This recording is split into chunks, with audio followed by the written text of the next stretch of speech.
ಬೆಂಗಳೂರಿನಲ್ಲಿ ಓಂ ಶಕ್ತಿ ಮಾಲಾಧಾರಿಗಳಿಗೆ ದಾಳಿ ಸರಿನಾ? ಜೆಜೆ ನಗರದಲ್ಲಿ ಮತ್ತೆ ಶುರುವಾದ ಮತೀಯ ದಂಗಲ್. ಮಕ್ಕಳು ಮಹಿಳೆಯರು ಅನ್ನೋದನ್ನು ನೋಡದೆ ದಾಳಿ, ರಕ್ತ ಬರುವಂತೆ ಕಲ್ಲೇಟು, ದೌರ್ಜನ್ಯ, ಕಿರುಕುಳ ಯಾಕೆ? ಓಂ ಶಕ್ತಿ ಗಲಾಟೆಗೆ ಲೋಕಲ್ ಹವಾನ, ರಾಜಕೀಯ ಜಿದ್ದ. ದೇವರ ಮೆರವಣಿಗೆಯಲ್ಲಿ ಪ್ರತಿ ವರ್ಷನೂ ದಾಳಿ ನಡೆಯುತ್ತಾ? ಪ್ರಾಣಿಗಳ ಮೂಳೆ ಎಸೆದು ಧಾರ್ಮಿಕ ಭಾವನೆಗೆ ಧಕ್ಕೆ ತಂದಿದ್ಯಾರು? ಸಂಜೆಯಾದ್ರೆ ಗಾಂಜಾ ಪುಂಡನ ಕಿರಿಕ್, ದೂರು ಕೊಟ್ಟರು ನಿರ್ಲಕ್ಷ್ಯನ? ಹಬ್ಬಗಳ ವೇಳೆಯ ಕಿರಿಕ್ ಮಾಡೋದು ಯಾಕೆ? ಇವರ ಉದ್ದೇಶ ಏನು? ಮಾಲಾಧಾರಿಗಳ ಮೇಲಿನ ದಾಳಿಗೆ ಜೋರಾಯಿತು ರಾಜಕೀಯ ಕಿಚ್ಚು. ಹಿಂದೂಗಳಿಗೆ ರಕ್ಷಣೆ ಇಲ್ಲ ಅಂತ ಬಿಜೆಪಿ ನಾಯಕರ ಆಕ್ರೋಶ. ನಾವು ಹಿಂದೂ ಮುಸ್ಲಿಮರು ಸಹೋದರರಂತೆ ಬದುಕುತ್ತಿದ್ದೇವೆ, ಇದು ಯಾರೇ ಮಾಡಿದ್ರು ತಪ್ಪು ಅಂತ ಸಚಿವ ಜಮೀರ್ ಖಂಡನ್.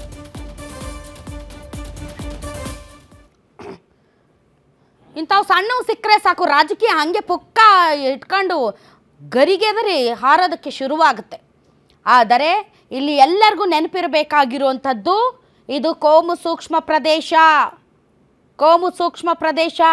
ಒಂದು ಗೋಡೆನೇ ಅಲ್ಲಿ ಅಡ್ಡ ಇರೋದು, ಅರ್ಥ ಮಾಡ್ಕೋಬೇಕು. ಒಂದೇ ಒಂದು ಗೋಡೆನೇ ಅಡ್ಡ ಇರೋದಲ್ಲಿ. ಹಾಗಂತ ಗೋಡೆ ಆಚೆಗೆ ಈಚೆಗೆ ಜನಸಂಪರ್ಕ ಇಲ್ಲ ಅಂತಲ್ಲ, ಜನಸಂಪರ್ಕ ಇದೆ. ಸ್ಥಳೀಯರು ಎತ್ತಾ ಇರುವಂಥ ಹಲವಾರು ಪ್ರಶ್ನೆಗಳಿಗೆ ಅಲ್ಲಿರುವಂಥ ಸ್ಥಳೀಯ ಆಡಳಿತ ಮತ್ತು ಸ್ಥಳೀಯ ಲೋಕಲ್ ಪೊಲೀಸರು ಗಮನ ಹರಿಸಬೇಕು. ಮೊದಲಿದ್ದವರು ಅಲ್ಲಿ ಇರ್ತಾ ಇಲ್ಲ, ಇಲ್ಲಿ ಬೇರೆ ಯಾರೋ ಬಂದು ನೆಲೆಸಿದ್ದಾರೆ ನೋಡಿ ಕ್ರಾಸ್ ಚೆಕ್ ಮಾಡಿ ಅಂತ ಕೇಳ್ತಾ ಇದ್ದಾರೆ ಸ್ಥಳೀಯರು. ಮೊದಲಿದ್ದವರು ನಾವು ಚೆನ್ನಾಗಿದ್ವಿ, ಮೊದಲಿದ್ದವ್ರು ಅಲ್ಲಿ ಕಾಣ್ತಾ ಇಲ್ಲ, ಯಾರಿವರು? ಹೊಸದಾಗಿ ಬಂದು ಸೇರ್ಕೊಂಡಿರೋರು ಯಾರು? ಒಂದು ಸ್ವಲ್ಪ ಕ್ರಾಸ್ ಚೆಕ್ ಮಾಡಿ ಅಂತ ಸ್ಥಳೀಯರು ಕೇಳ್ತಾ ಇದ್ದಾರೆ.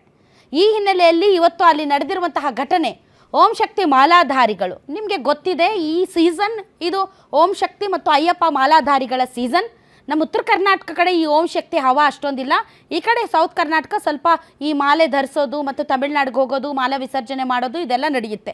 ಅದೇ ರೀತಿ ನಿನ್ನೆ ಜೆಜಾರ್ ನಗರದ ವೇಸ್ ಗಾರ್ಡನ್ನಲ್ಲಿ ಮಾಲೆ ಹಾಕಿಸಿಕೊಂಡಂಥ ಹೆಣ್ಮಕ್ಳು ಓಂ ಶಕ್ತಿ ದೇವಿಯ ಮೂರ್ತಿಯ ಮೆರವಣಿಗೆ ನಡೆಸ್ಕೊಂಡು ಹೋಗ್ತಾ ಇರುವಂತಹ ಸಂದರ್ಭದಲ್ಲಿ ಅನ್ಯಕೋಮಿನ ಅದು ಯಾರು ಮಕ್ಕಳು ಅಂತಾರೆ, ಇವ್ರು ಹೇಳೋದು ಯುವಕರು ಅಂತಾರೆ, ಕಲ್ಲು ಎಸಿತಾರೆ. ಕಲ್ಲು ಎಸೆದಾಗ ಅಲ್ಲಿದ್ದಂಥ ಹೆಣ್ಮಕ್ಳಿಗೆ ತಲೆ ಓಪನ್ ಆಗುತ್ತೆ, ಕಾಲಿಗೆ ಏಟು ಬೀಳುತ್ತೆ.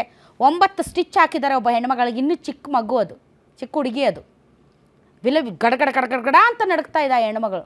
ಮಾತಾಡ್ಸಕ್ಕೆ ಹೋಗೋಣ ಅಂತ ನಾನೇ ಹೋಗಿದ್ದೆ, ಮಾತು ಬರ್ತಾ ಇಲ್ಲ. ನಮ್ಮನ್ನು ನೋಡಿದರೂ ಕೂಡ ಹೆದರ್ತಾ ಇದೆ ಆ ಹೆಣ್ಮಗಳು. ಮಾನಸಿಕವಾಗಿ ತುಂಬ ಕ್ಷೋಭೆಗೆ ಒಳಗಾಗಿದೆ, ಪತ್ರಗೊಟ್ಟು ಹೋಗ್ತಾ ಇದೆ. ಏನೂ ಗೊತ್ತಿಲ್ಲ ಅದಕ್ಕೆ. ಅದೇನೋ ಪೂರ್ಣ ಕುಂಭ ಹೊತ್ಕೊಂಡು ಎಲ್ಲ ಹೆಣ್ಮಕ್ಳ ಜೊತೆಗೆ ಖುಷಿಯಾಗಿ ಸಡಗರ ಸಂಭ್ರಮದಿಂದ ಬಂದಿದೆ ಹೆಣ್ಮಗಳು. ಅವ್ರ ಮೇಲೆ ಟಾರ್ಗೆಟ್ ಮಾಡಿ ಹೊಡಿಬೇಕಂತ ಮಕ್ಕಳಿಗೆ ಹೆಂಗರಿ ಗೊತ್ತಾಗುತ್ತೆ? ಮಕ್ಕಳು ಹೊಡೆದಿರೋದು ಅಂತಾರಲ್ಲ, ಆ ಮಕ್ಕಳಿಗೆ ಹೆಂಗೆ ಗೊತ್ತಾಗುತ್ತೆ ಅಂತ? ಯಾಕೆ ಹೊಡಿತಾರೆ ಮಕ್ಕಳು? ಸಿಕ್ಕ ಅವ್ರು ಕಲ್ ತೊಗೊಂಡು ಹೊಡೆಯೋರು ಹುಚ್ಚರು ಅಂತಾರೆ. ಹುಚ್ಚರು ಹೊಡೆಯಲ್ಲ ಈಗಿನ ಕಾಲದಲ್ಲಿ. ಸೊ ಈ ಘಟನೆ ನಡೆದಿರೋದು ಎಷ್ಟರ ಮಟ್ಟಿಗೆ ಸರಿ? ಮತ್ತು ಇಂತಹ ವಿಚಾರಗಳಲ್ಲಿ ಭಾಳ ಜನ ಅಲ್ಲಿ ಹೇಳೋದು, ಗಾಂಜಾ ಎಗ್ಗಿಲ್ಲದೆ ನಡೆಯುತ್ತೆ, ಡ್ರಗ್ಸ್ ಮಾಫಿಯಾ ಎಗ್ಗಿಲ್ಲದೆ ನಡೆಯುತ್ತೆ, ಹೇಳೋರಿಲ್ಲ ಕೇಳೋರಿಲ್ಲ.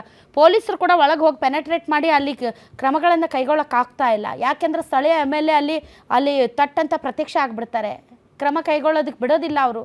ಭಾಳಷ್ಟು ಆರೋಪಗಳಿದೆ. ಆರೋಪಗಳಿಗೆ ಜಮೀರ್ ಅಹ್ಮದ್ ಖಾನ್ ಅವರು ನೀವು ಉತ್ತರ ಕೊಡಬೇಕು. ಓಟ್ ಹಾಕ್ಸ್ಕೊಂಡು ನೀವು ಕೇವಲ ಒಬ್ರಿಗಲ್ಲ, ನೀವು ಒಬ್ಬರ ಪರ ಕೆಲಸ ಮಾಡಲ್ಲ ಅನ್ನೋದು ನನಗೂ ಗೊತ್ತಿದೆ. ನಾನು ಸುಮ್ಮನೆ ಗುಣಕ್ಕೆ ಮತ್ಸರ ಬೇಡ, ಬಟ್ ನಿಮ್ಮ ಮತದಾರರು ಕೇಳ್ತಾ ಇರುವಂಥ ಪ್ರಶ್ನೆಗಳಿಗೆ ನೀವು ಉತ್ತರ ಕೊಡಲೇಬೇಕಾಗುತ್ತೆ. ತುಂಬ ಖುಷಿ ಆಗ್ತಾ ಇದೆ. ಯಾಕೆಂದರೆ ಇವತ್ತು ಎಷ್ಟೋ ಜನ ಮಹಿಳೆಯರು ಹೇಳ್ತಾ ಇದ್ರು, ನನಗೆ PCOD ಪ್ರಾಬ್ಲಮ್ ಇತ್ತು ಸರ್, ಥೈರಾಯ್ಡ್ ಪ್ರಾಬ್ಲಮ್ ಇತ್ತು ಸರ್, ಆರಾಮಾಗಿ ನಾನು ಸಣ್ಣ ಆದೆ ಸರ್, ತುಂಬ ಥ್ಯಾಂಕ್ ಯು ಅಂತ ಎಷ್ಟೋ ಜನ ಹೇಳ್ತಾ ಇದ್ರು. ನಿಮಗೆ PCOD ಪ್ರಾಬ್ಲಮ್ ಇರಲಿ, ಥೈರಾಯ್ಡ್ ಪ್ರಾಬ್ಲಮ್ ಇರಲಿ, 100% ನೀವು ಸಣ್ಣ ಆಗಬೇಕು, ಆರೋಗ್ಯದಲ್ಲೂ ಸಮೇತ ತುಂಬ ಚೇತರಿಕೆ ಆಗಬೇಕು ಅಂದರೆ ಪ್ರತಿದಿನ ನಮ್ಮ ಜೀನಿ ಸ್ಲಿಮ್ನ ಯೂಸ್ ಮಾಡಿ. ಯಾಕೆಂದರೆ ಜೀನಿ ಸ್ಲಿಮ್ಮು ಒಂದು ಉತ್ತಮ ಆಹಾರ. ಈ ಒಂದು ಘಟನೆ ನಡೆದ ತಕ್ಷಣ ರಾಜಕೀಯ ನಾಯಕರ ಓಡಾಟ, ಮೈಲೇಜು, ಯಾರ್ಯಾರು ತಮಗೆ ಹೆಂಗೆ ಬೇಕೋ ಹಾಗೆ ಮೈಲೇಜ್ ತೆಗೆದುಕೊಳ್ಳೋದಕ್ಕೆ ತಯಾರಿಯನ್ನು ನಡೆಸಿದ್ದಾರೆ. ಆ ತಯಾರಿ ಇವತ್ತೂ ಕೂಡ ಆಗಿದೆ. ಬನ್ನಿ ಯಾರ್ಯಾರು ಏನೇನು ಹೇಳಿದ್ದಾರೆ ನೋಡೋಣ.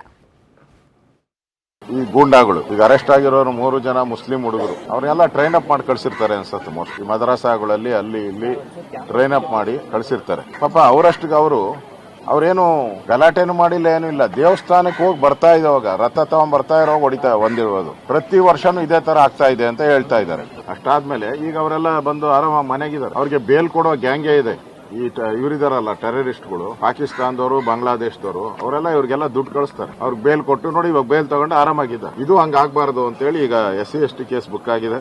ಈ ಗೂಂಡಾಗಳು ಕಾಂಗ್ರೆಸ್ ಸರ್ಕಾರ ಅಂದ್ರೆ ಏನು ಮಾಡಲ್ಲ, ತಪ್ಪು ಮಾಡಿದ್ರು ಕೊಲೆ ಮಾಡಿದ್ರು, ತೂರಾಟ ಮಾಡಿದ್ರು, ಜೀವ ತಗೊಂಡ್ರು, ಏನು ಕ್ರಮ ವಹಿಸಲ್ಲ ಅನ್ನೋಂಥದ್ದನ್ನ ಇವತ್ತು ಕಾಂಗ್ರೆಸ್ ಸರ್ಕಾರ ತಮ್ಮ ಕ್ರಮಗಳು, ತಮ್ಮ ನಿಲುವಿನ ಮೂಲಕ ಇವತ್ತು ಅಲ್ಪಸಂಖ್ಯಾತರಿಗೆ ಎಲ್ಲೋ ಒಂದು ಕಡೆ ಶಕ್ತಿ ತುಂಬಿದರೆ, ತುಷ್ಟೀಕರಣ ಇವ್ರ ನಿಲುವು ಅವರಿಗೆಲ್ಲ ಒಂದು ಕಡೆ ಉತ್ತೇಜನ ಕೊಡೋ ರೀತಿಯಾಗಿದೆ, ಉತ್ತೇಜನ ಕೊಡುವಂಥದ್ದಾಗಿದೆ. ಹೇಳ್ತಾನೆ ಇರ್ತೀವಿ, ಇಂಥ ಘಟನೆಗಳಾದಾಗ ಬಿ ಜೆ ಪಿಯವರು ಫಸ್ಟ್ ಬರೋದೇ ಬಿ ಜೆ ಪಿಯವರು. ಅವರು ನಾವು ಅವ್ರು ಹೇಳೋದಕ್ಕೆ ಮುಂಚೆನೇ ಕಾನೂನಿನ ಕ್ರಮ ತಗೊಳ್ತೀವಲ್ಲ ನಾವು. ಈಗ ಅವ್ರನ್ನ ಅರೆಸ್ಟ್ ಮಾಡಿದ್ದಾರೆ, ಕಾನೂನು ಪ್ರಕಾರ ಕ್ರಮ ತಗೊಳ್ತಾರೆ. ಇನ್ನು ಅದಕ್ಕೆ ಹೊರತುಪಡಿಸಿ ಬೇರೆ ಇನ್ನೇನು ಮಾಡಬೇಕು ಬಿ ಜೆ ಪಿಯವ್ರು ಹೇಳ್ತಾನೆ ಇರ್ತೀವಿ. ನಿನ್ನೆ ರಾತ್ರಿ ಓಂ ಶಕ್ತಿ ಪ್ರೊಸೆಷನ್ ಹೋಗುವಾಗ ಸ್ವಲ್ಪ ಕಲ್ಲು ತೋಡ ಆಗಿದೆ ಅಂತೆ. ಅದೇನು ಯಾರು ಮಾಡಿದ್ರು ತಪ್ಪದು, ಮೈನರು ಮೇಜರು ಅದು ಲೆಕ್ಕಕ್ಕೆ ಬರಲ್ಲ. ನನ್ನ ಅನಿಸಿಕೆ ಸಣ್ಣ ಮಕ್ಕಳು ಮಾಡೋಕ್ಕೆ ಸಾಧ್ಯ ಇಲ್ಲ. ನನ್ನ ಕ್ಷೇತ್ರದಲ್ಲಿ ನಾನು 2008 MLA ಆದಮೇಲೆ ಒಂದು ಸಣ್ಣ ಇನ್ಸಿಡೆಂಟ್ ಆಗೋಕ್ಕೆ ನಾನು ಕೊಟ್ಟಿಲ್ಲ. ಸಣ್ಣ ಇನ್ಸಿಡೆಂಟ್ ನಮ್ಮಲ್ಲಿ ದೇವ್ರದೆಯಿಂದ ಒಂದು ಸಣ್ಣ ಇನ್ಸಿಡೆಂಟ್ ಆಗಲ್ಲ, ನನ್ನ ಗಮನಕ್ಕೂ ತರಲ್ಲ. ಹಂಗೇನಾರು ಆದರೆ ಅವರವರೇ ಬಗೆಹರಿಸ್ಕೊತಾರೆ. ರಾತ್ರಿ ತಾವು ನೋಡಿರ್ಬೋದು, ನಮ್ಮ ಲೋಕಲ್ ಲೀಡರ್ಸ್, ನಮ್ಮ VS ಗಾರ್ಡನ್ ಲೋಕಲ್ ಲೀಡರ್ಸ್ ಎಲ್ಲ ಭಾಳ ಜನ ಆಚೆಯಿಂದ ಬಂದಿದ್ದಾರಂತೆ. ನಮ್ಮವರೇ ಕಿಚ್ಚಾಡಿದ್ದಾರೆ, ನಿಮ್ಮೆಲ್ಲ ಏನ್ರಿ ಕೆಲಸ, ನಾವಿದ್ದೀವಿ ಏರಿಯಾದಲ್ಲಿ, ನಾವೆಲ್ಲ ಸೆಟ್ರೇಟ್ ಮಾಡ್ಕೊತೀವಿ, ನೀವೇನಿಗೆ ಬಂದ್ರಿ ನೀವು ಅಂತ ಹೇಳ್ಬಿಟ್ಟು ಅವರೇ ಗಲಾಟೆ ಮಾಡಿದ್ದಾರೆ ನಿನ್ನೆ ರಾತ್ರಿ. ನಿಮಗೂ ಮಾಹಿತಿ ಬಂದಿರ್ಬೋದು ಅದು. ಆ ಥರ ಇಲ್ಲಿ ನಾವೆಲ್ಲ ಸ್ವಂತ ನಾವು ಅಣ್ಣ ತಮ್ಮದಿರಂಗೆ ಯಾರಿಗೂ ಇಂಥ ಅವಕಾಶ ಮಾಡೋಕ್ಕೆ ಬಿಡಲ್ಲ. ಯಾರು ಮಾಡಿದ್ರು ತಪ್ಪೋದು, ಸಣ್ಣ ಮಕ್ಕಳು ಮಾಡಿದ್ರು ತಪ್ಪು, ದೊಡ್ಡ ಮಕ್ಕಳು ಮಾಡಿದ್ರು ತಪ್ಪದು. ಇದು ಫುಲ್ ಬ್ಲಡ್ ಎಲ್ಲ ಬರ್ತಿದೆ ಲೈವ್ ಅಲ್ಲಿ, ನಾವೆಲ್ಲ ಇದೀವಿ. ಆ ಹುಡುಗಿಗೆ ನ್ಯಾಯ ಸಿಗ್ಲೇಬೇಕು. ಅಲ್ಲ ಆ ಹುಡುಗಿಗೆ ಒಬ್ಳಿಗೆ ಅಲ್ಲ, ಅಲ್ಲಿ ಶೀಟ್ ಹೋಗಿದೆ, ಮತ್ತೆ ಮೋಟರ್ಗಳು ಕಳ್ತನ ಆಗುತ್ತೆ. ಇದೆಲ್ಲ ನ್ಯಾಯ ಸಿಗ್ಬೇಕು ನಮ್ಗೆ. ಬ್ಯಾನರ್ ಹರಿತಾರೆ, ಏನಾದ್ರು ಗಣೇಶ ಹಬ್ಬ ಅದು ಇದು ಬಂದ್ರೆ ಸಾಂಗ್ಸ್ ಹಾಕ್ತಾರೆ. ಆ ಸಾಂಗ್ಸ್ಗೆ ಇವರೇ ಸ್ಟಾಪ್ ಮಾಡ್ಬೇಕು, ನಾವೇ ಸ್ಟಾಪ್ ಮಾಡ್ಬೇಕು, ಹಂಗ್ ಮಾಡ್ತಾರೆ. ಗಣೇಶ ಹಬ್ಬ ಬಂದ್ರು ಕಲ್ಲ ಎಸ್ತಾರೆ ಮಕ್ಕಳೆಲ್ಲ. ಮತ್ತೆ ಇನ್ನೊಂದು ಚಿಕ್ಕ ಮಗುನ ಕರ್ಕೊಂಡು ಹೋಗ್ಬಿಟ್ಟು ವಾಳೆ ತೆಗೆದುಕೊಂಡು ಹೋಗಿದ್ದಾರೆ, ಅದು ಮಾಡ್ತಾರೆ. ಇವಾಗ ರಾಬರಿ ತುಂಬಾ ಆಗಿದೆ ಸರ್. ಓಂ ಶಕ್ತಿ ದೇವ್ರದ್ದು ಮೆರವಣಿಗೆ ಆಗುವಾಗ ಇಷ್ಟು ದೊಡ್ಡ ಕಲ್ಲು ತಗೊಂಡ್ ಬಂದು ಹಾಕವ್ರು ಸರ್. ಆ ತರ ಕಲ್ಲು ಹಾಕ್ಬಿಟ್ಟು ಆ ಹುಡುಗಿಗೆ ಫುಲ್ ಇಲ್ಲೆಲ್ಲ ಬ್ಲಡ್ ಸರ್. ಅವ್ರಿಗೆ ಸರ್ ಪಾಪ ಹುಡುಗಿನ ನೋಡಕ್ ಆಗ್ತಾ ಇಲ್ಲ ಸರ್ ನಮ್ಮ ಕಣ್ಣಲ್ಲಿ. ಪಾಪ ಹಿಂಗ ಸರ್ ಹುಡುಗಿ ಅಳ್ತಾವಲ್ ಸರ್, ಆ ತರ ಅಳ್ತಾವಲೆ, ಅಷ್ಟ್ ದಪ್ಪ ಕಲ್ಲು ಬಿದ್ದದೆ ಸರ್. ಓಂ ಶಕ್ತಿ ಎಂಬ ದೀಕ್ಷೆಯಲ್ಲಿ ಇರ್ತಾರೆ ಎಲ್ರು, ಅಷ್ಟ್ ದಪ್ಪ ಕಲ್ಲು ಆಗ್ಬೋದೇ ಸರ್ ಅವರು? ಅವ್ರಿಗಿಷ್ಟು ಸೆನ್ಸ್ ಅನ್ನೋದು, ಮ್ಯಾನೇಜ್ ಅನ್ನೋದು ಏನಿಲ್ವಾ ಸರ್? ಇದಕ್ಕಾಗಿ ನಾವು ಹೋರಾಟ ಮಾಡ್ತಾ ಇದೀವಿ, ಅದಕ್ಕಾಗಿ ನಮ್ಗೆ ನ್ಯಾಯ ಸಿಗ್ಬೇಕಷ್ಟೇ ಸರ್.